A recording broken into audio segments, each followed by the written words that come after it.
नमस्कार विद्यार्थियों, मैं सुनीता चौक से आज की वीडियो में आपके लिए लेकर आई हूँ new education policy, national education policy 1986 राष्ट्रीय शिक्षा नीति पर बात कर रहे हैं, जो कि बीएड फर्स्ट सेमेस्टर के विद्यार्थियों के लिए बहुत ही महत्वपूर्ण टॉपिक है।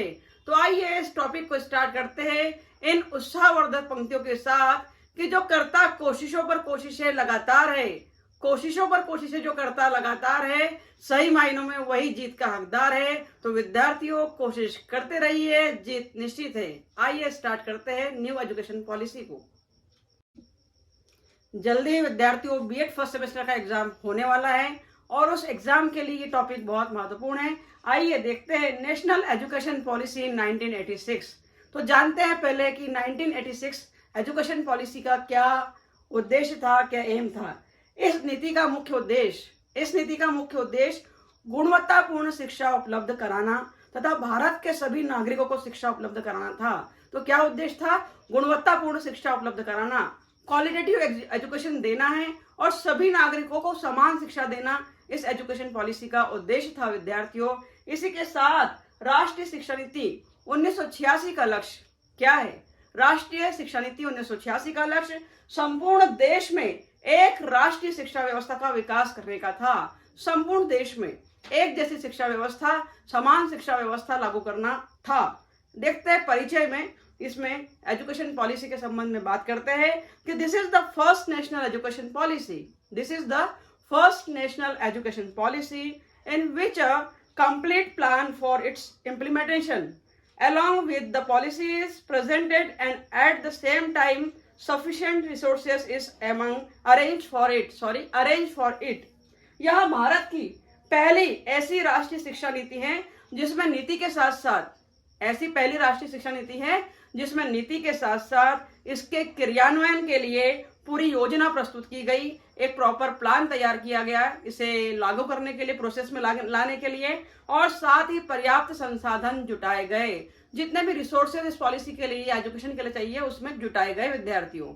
आइए बात करते हैं राष्ट्रीय शिक्षा नीति की विशेषताओं पर बात करते हैं। तो विद्यार्थियों, अगर पूछा जाए प्रश्न में कि राष्ट्रीय शिक्षा नीति की विशेषताएं बताइए, गुण बताइए, संस्तुतियां बताइए या सुझाव दीजिए, सजेशन दीजिए, तो एक ही है इसका उत्तर, इन सारे प्रश्नों का उत्तर। तो हम चलते हैं सुझाव की ओर, विशेषताओं की ओर। राष्ट्रीय शिक्षा नीति की विशेषताओं में विद्यार्थियों पहली विशेषता हम देख रहे हैं suggestions related to educational reformation. यह भी प्रश्न हो सकता है, एक ही बात है, विशेषताएं पूछे या सजेशन पूछे। तो पहला सजेशन जो दिया गया वो क्या था? वह था विद्यार्थियों शिक्षा विषय या अध्यापक केंद्रित न होकर बाल केंद्रित होनी चाहिए। शिक्षा विषय केंद्रित या अध्यापक केंद्रित न होकर बाल केंद्रित होना चाहिए, अर्थात सब्जेक्ट सेंटर्ड या टीचर सेंटर्ड नहीं होनी चाहिए, चाइल्ड सेंटर्ड एजुकेशन होना चाहिए। एक बच्चे को, एक बालक को ध्यान में रखकर एजुकेशन को बनाया जाना चाहिए। यह पहला सुझाव था राष्ट्रीय शिक्षा नीति, नेशनल एजुकेशन पॉलिसी का। चलते हैं दूसरे सुझाव की ओर। दूसरे सुझाव में हम बात कर रहे हैं राष्ट्रीय शिक्षा कार्यक्रम।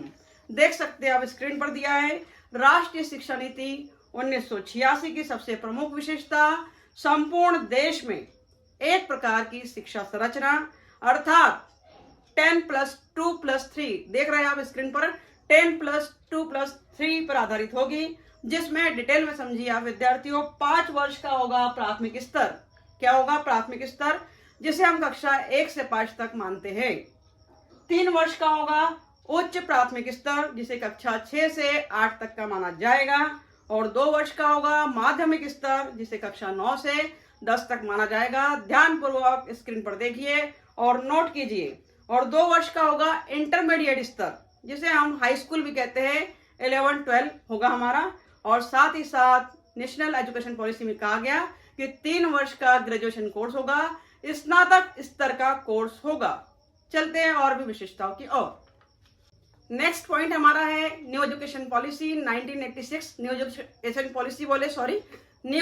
पॉलिसी बोले या राष्ट्रीय शिक्षा नीति बोले, उसका नेक्स्ट पॉइंट है हमारे सामने समानता के लिए शिक्षा, एजुकेशन फॉर इक्वालिटी। इक्वालिटी की बात की जा रही है इक्वलिटी में नंबर 1 पर हम बात करते हैं एजुकेशन फॉर वुमन, महिलाओं के लिए शिक्षा। नोट डाउन करते चलिए, बहुत इंपॉर्टेंट टॉपिक है, वीडियो को स्किप मत कीजिएगा, आने वाली एग्जाम 2024 के लिए बहुत ही यूजफुल है। The education of schedule caste, अनुसूचित जातियों के लिए शिक्षा। The education of schedule tribes, अनुसूचित जनजातियों के लिए शिक्षा। द एजुकेशन ऑफ माइनॉरिटीज, अल्पसंख्यकों के लिए शिक्षा, जिसमें हम मुस्लिम, सिख, ईसाई और बुद्धिस्ट की बात कर सकते हैं विद्यार्थियों। इन सब के लिए शिक्षा देने की बात राष्ट्रीय शिक्षा नीति में कही गई थी, नेशनल एजुकेशन पॉलिसी में कही गई थी। The education of handicapped students, दिव्यांगों के लिए शिक्षा। और एडल्ट एजुकेशन, वयस्क शिक्षा की बात की गई, एजुकेशन की बात की गई। The education of backward section and areas, पिछड़े क्षेत्रों के लोगों के लिए भी शिक्षा। तो राष्ट्रीय शिक्षा नीति का उद्देश्य था शिक्षा को गुणवत्तापूर्ण बनाना, इसलिए जो भी पिछड़े तबके थे, बैकवर्ड एरियाज थे, उन्हें भी आगे लाया जाए और उन्हें भी विकास की ओर ले जाया जाए, यह इसका उद्देश्य था। इसी में बात करते हैं अगले पॉइंट की। चौथा पॉइंट नोट डाउन करेंगे, राष्ट्रीय शिक्षा नीति 1986 की विशेषताओं में reorienting the content and process of education, शिक्षा की विषय वस्तु और प्रक्रिया को नया मोड़ देना भी इस एजुकेशन पॉलिसी का मुख्य उद्देश्य रहा है। जिसमें अगर हम बात करें तो कल्चर एंड वैल्यू एजुकेशन, सांस्कृतिक और मूल्य शिक्षा बहुत अनिवार्य टॉपिक रहा है, जिसमें कहा गया है कि अगर ये टॉपिक को हम रखते हैं तो विद्यार्थियों में संस्कृति का विकास होगा और वो वैल्यू एजुकेशन को समझ पाएंगे अच्छे से। डेवलपमेंट ऑफ लैंग्वेजेस, भाषाओं का विकास भी इसमें रखा गया, सभी भाषाओं के विकास की बात की गई। साथ ही साथ इम्प्रूवमेंट ऑफ लाइब्रेरीज, पुस्तकों में सुधार, क्योंकि भाषाओं की बात कर रहे हैं या ज्ञान की बात करें या शिक्षा की बात करें तो पुस्तकालय के बगैर ज्ञान अधूरा है, इसलिए पुस्तकालयों में सुधार की बात की गई इस पॉलिसी में। उसके साथ साथ use of educational technology, ET की बात की गई। एजुकेशनल टेक्नोलॉजी, क्योंकि हमारा जो इंडिया डिजिटल इंडिया हो रहा है, प्रधानमंत्री डिजिटल इंडिया की ओर जा रहे हैं, टेक्नोलॉजी का ज्ञान होना बहुत जरूरी है, तो न्यू एजुकेशन पॉलिसी में यह भी बात की गई। अगर हम एजुकेशन पॉलिसी की बात कर रहे हैं तो विद्यार्थियों 2020 में ये एजुकेशन पॉलिसी बदल दी गई है, आप अन्यथा ना लीजिए, क्योंकि 1986 जो अब तक चलती आ रही है 2020 में संशोधन किया गया और फिर न्यू एजुकेशन पॉलिसी को लाया गया। शैक्षिक तकनीकी का प्रयोग भी किया गया, एजुकेशनल टेक्नोलॉजी की बात तो हम कर ही रहे हैं। और वर्क एक्सपीरियंस, देखा जैसा कि आप जानते हैं बीएड में वर्क एक्सपीरियंस लैब भी होती है, तो आपने जो वर्क किया है उसके अंतर्गत आपको क्या अनुभव आया, उन अनुभव का निचोड़ मूल्यांकन के आधार पर हम किस तरह विकास की ओर ले जा सकते हैं, यह बात इसमें की गई। चलिए नेक्स्ट पॉइंट हमारा है 5th पॉइंट, इसी में टीचर शिक्षक, टीचर पर बात की गई, क्योंकि टीचर ही नेशन बिल्डर है विद्यार्थियों, जानते हैं आप, राष्ट्र निर्माता है। Teacher mirror of the society, यह भी कहा गया है, शिक्षक समाज का दर्पण है। रिक्रूटमेंट ऑफ सर्विस कंडीशन, भर्ती और सेवा शर्तें, राष्ट्रीय शिक्षा नीति में यह बात की गई कि एक शिक्षक की जब भर्ती की जाए और सर्विस दी जाए तो उसकी सर्विस या उसकी भर्ती को लेकर उसे योग्यता अर्थात एबिलिटी के मापदंडों पर भी खरा उतारा जाए। साथ ही साथ टीचर यूनियन भी होनी चाहिए, इस पॉलिसी में यह बात की गई, क्योंकि जब टीचर के अधिकारों का हनन हो तो उस हनन से लड़ने के लिए, अपने अधिकारियों की रक्षा के लिए वह यूनियन में खड़ा होकर बात कर पाए, यह बात की गई। साथ ही साथ टीचर ट्रेनिंग इंस्टीट्यूट, डाइट, शिक्षक प्रशिक्षण संस्थान स्थापित किए गए, जिसमें गुणवत्तापूर्ण शिक्षा की बात की गई।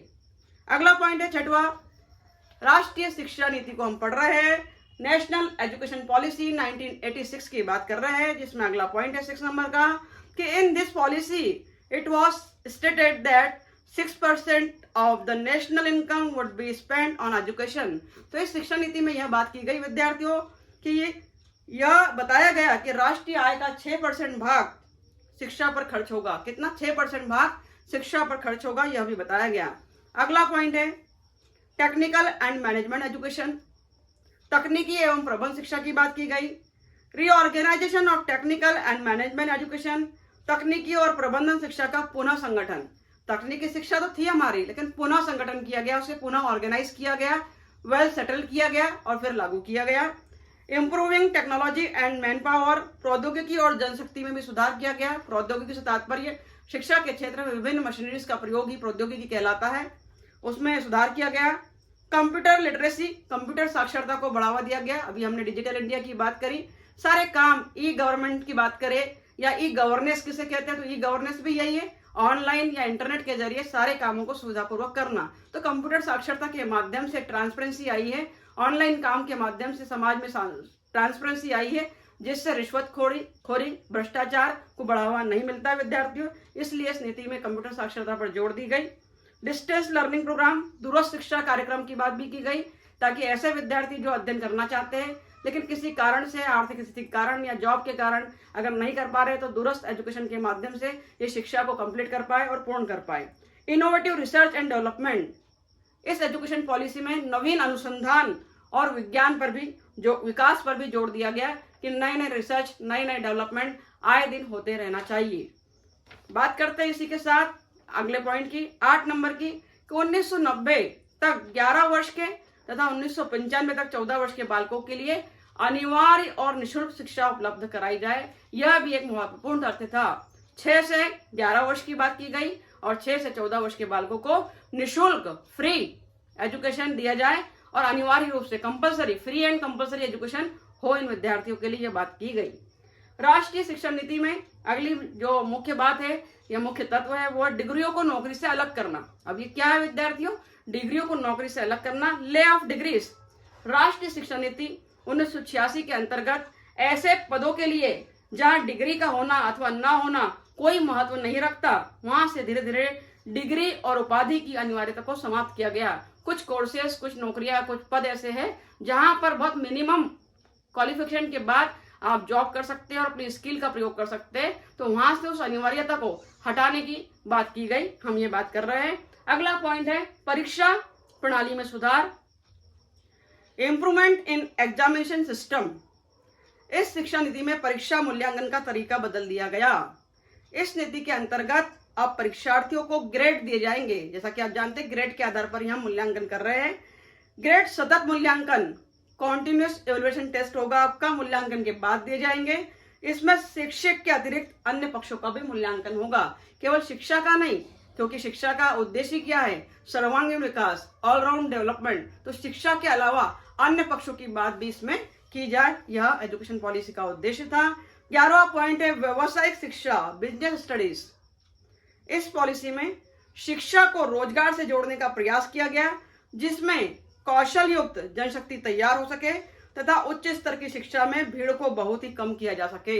आए दिन बहुत भीड़ हर क्षेत्र में बढ़ती जा रही है, तो यहाँ पर बात की गई व्यावसायिक शिक्षा दे, लेकिन व्यावसायिक शिक्षा के अंतर्गत क्वालिटेटिव एजुकेशन होना चाहिए और स्किलफुल होना चाहिए, क्योंकि एक स्किल, एक कौशल के अंतर्गत आप किसी विद्यार्थी को कौशल निपुण बनाकर बाहर निकालते हैं तो ही शिक्षा अर्थपूर्ण है। यह बात इसमें कही गई विद्यार्थियों। और आगे हम देखते हैं अगले पॉइंट में ऑपरेशन ब्लैकबोर्ड योजना।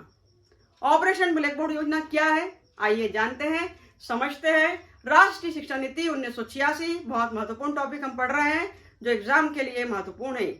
ऑपरेशन ब्लैकबोर्ड के अंतर्गत ऐसे विद्यालय जिन विद्यालयों के पास न तो ठीक प्रकार से भवन है, हम भवन की बात कर रहे हैं, रूम की बात कर रहे हैं, और ना ही शैक्षिक उपकरण है, इक्विपमेंट है या रिसोर्सेस है, सभी प्रकार की जरूरत संबंधित सामग्री और आवश्यक उपकरण प्रदान किए जाएंगे। उनके लिए भवन की मरम्मत, नए उपकरण आदि दिए जाएंगे। जहां पर शिक्षकों की आवश्यकता है वहां पर महिला शिक्षक भी नियुक्त किए जाएंगे। महिलाओं को विकास कार्यक्रम के रूप में लिया जाएगा। तो विद्यार्थियों, ऑपरेशन ब्लैकबोर्ड योजना यह है कि जहां भी शिक्षा के क्षेत्र में विद्यालय नहीं है, भवन नहीं है, कमरे नहीं है, प्रॉपर निर्माण नहीं है, मरम्मत नहीं है, उन सब रिसोर्सेस के लिए, उन सब संसाधनों के लिए पैसा दिया जाएगा और उनकी व्यवस्था की जाएगी। साथ ही महिलाओं को विकास के क्षेत्र में आगे बढ़ाया जाएगा। अगला पॉइंट है केंद्र सरकार की भागीदारी, सेंट्रल गवर्नमेंट इन्वॉल्वमेंट होना बहुत जरूरी है, ऐसा इस पॉलिसी ने कहा। राज्य सरकार के साथ ही साथ स्टेट गवर्नमेंट तो है ही शामिल, राज्य सरकार के साथ साथ केंद्र सरकार, सेंट्रल गवर्नमेंट को भी उत्तरदायित्व शिक्षा के गुणात्मक सुधार के लिए उल्लेखनीय होगा। तो कहा जा रहा है कि स्टेट गवर्नमेंट और सेंट्रल गवर्नमेंट दोनों ही एजुकेशन फील्ड में अपने लायबिलिटीज को, अपनी जिम्मेदारी को समझे और क्वालिटेटिव एजुकेशन के लिए प्रयासरत रहे, लगातार लगे रहे।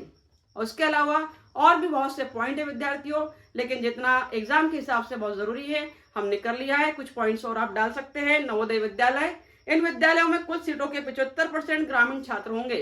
नवोदय विद्यालय की स्थापना की जाए और नवोदय विद्यालयों में ग्रामीण क्षेत्र के विद्यार्थियों को बढ़ चढ़कर भाग लेने का हिस्सा दिया जाए और उनके विकास की ओर ध्यान दिया जाए। प्रौढ़ शिक्षा की बात भी इसमें कही गई और मूल्यों की शिक्षा, वैल्यू एजुकेशन की तो बात की हमने। ग्रामीण विश्वविद्यालय होना चाहिए, यूनिवर्सिटीज होनी चाहिए कहा जा रहा है, और पुस्तकों की गुणवत्ता में भी सुधार होनी चाहिए कि आए दिन जो पुस्तकें हम लगातार घिसी-पिटी पुस्तकें पढ़ते जाते हैं, उन पुस्तकों को हर वर्ष वैसा की वैसा न करके कुछ सुधार करके प्रस्तुत किया जाए जिसमें उल्लेखनीय सामग्री हमें प्राप्त हो। तो विद्यार्थियों, आज हमने राष्ट्रीय शिक्षा नीति 1986 न्यू एजुकेशन पॉलिसी 1986 को विस्तार पूर्वक जाना है, समझा है। आशा है आपने नोट्स तैयार कर लिए होंगे। So best of luck for your exam and thank you very much for watching my video. Thank you very much.